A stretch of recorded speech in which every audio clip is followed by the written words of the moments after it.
friends, participants, press. It's an honor to be here to speak a few words on the International Cooperative Alliance, already introduced.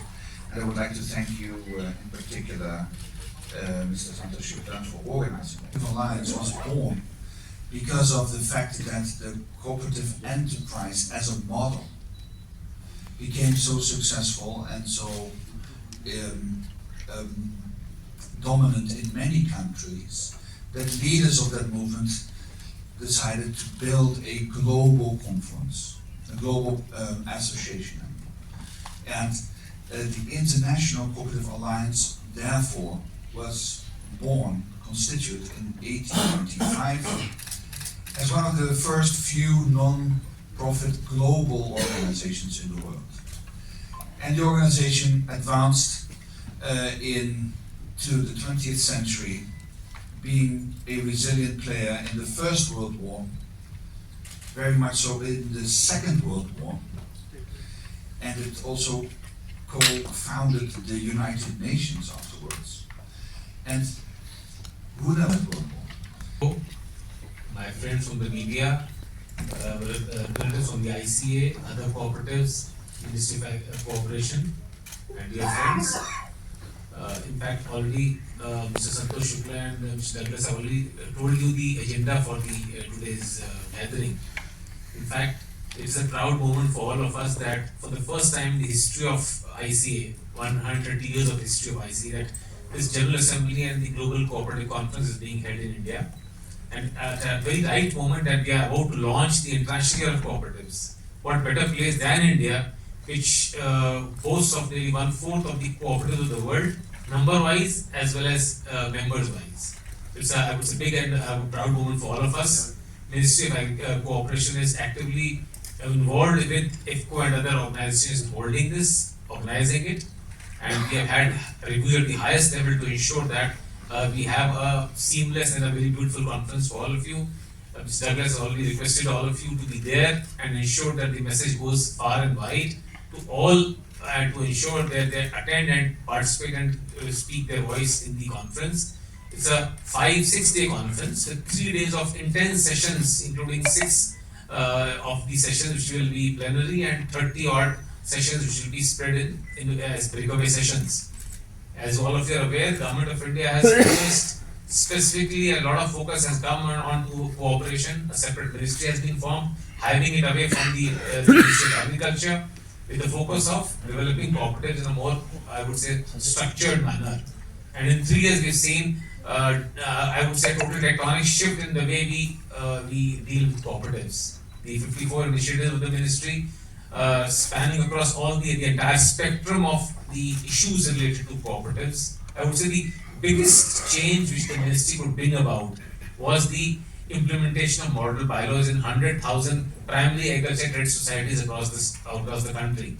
They were primarily only dispensing credit and giving inputs. They have been now made free to do nearly 25 different activities, opening them to earn more, to become diverse and to become self-sufficient and to become the focus of economic activity in the villages. And that is where we are, our entire effort of computerization of packs, decentralized godown schemes across in the packs across the country, or setting up the 3 national cooperatives, including NCOL, NCL and Bharat BBSSL, to ensure that all the gaps in the value chain are addressed, and India is rightly poised to launch itself, especially through the cooperative model, to deliver to the agri and allied goods to the world and ensure that the best price is paid to the farmer. We are aware that doubling the farmer's income is something which we have been working for since 2017-18, but it can happen in a very structured and I would say a definitive way if we can ensure that the price which is paid to the farmer is a substantial portion of the price which the consumer pays. In fact, if you see the Amul model, you'll be surprised to know that really 80-85% of the total price you pay as a consumer goes to the farmer.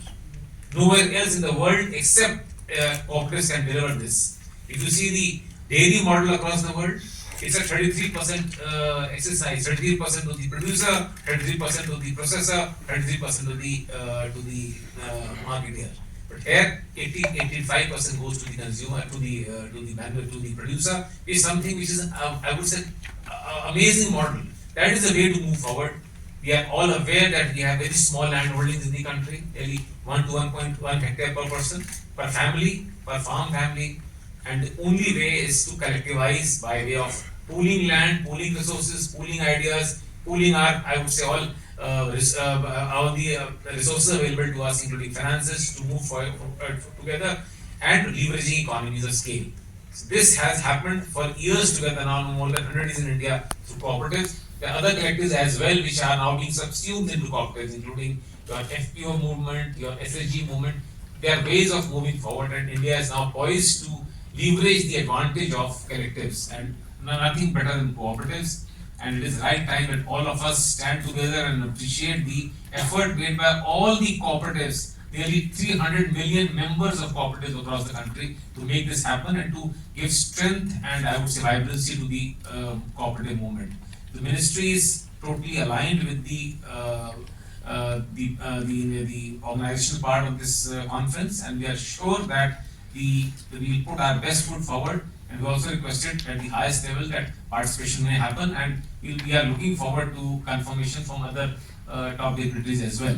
So all in all, I would say an exciting time ahead, especially next 2 months. We should look forward to a great conference in Bharat Mandapam, which is the iconic venue in Delhi for holding the conference. Thank you very much. Cooperative, where all the youth is participating in different activities, and there is a special package for them.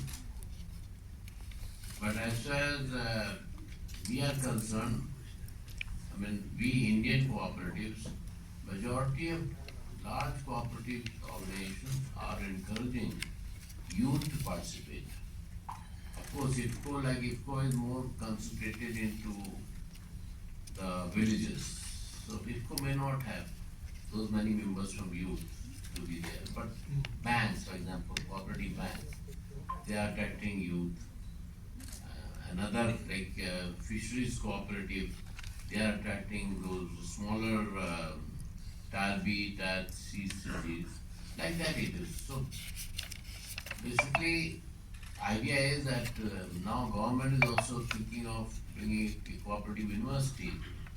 And there are many other activities which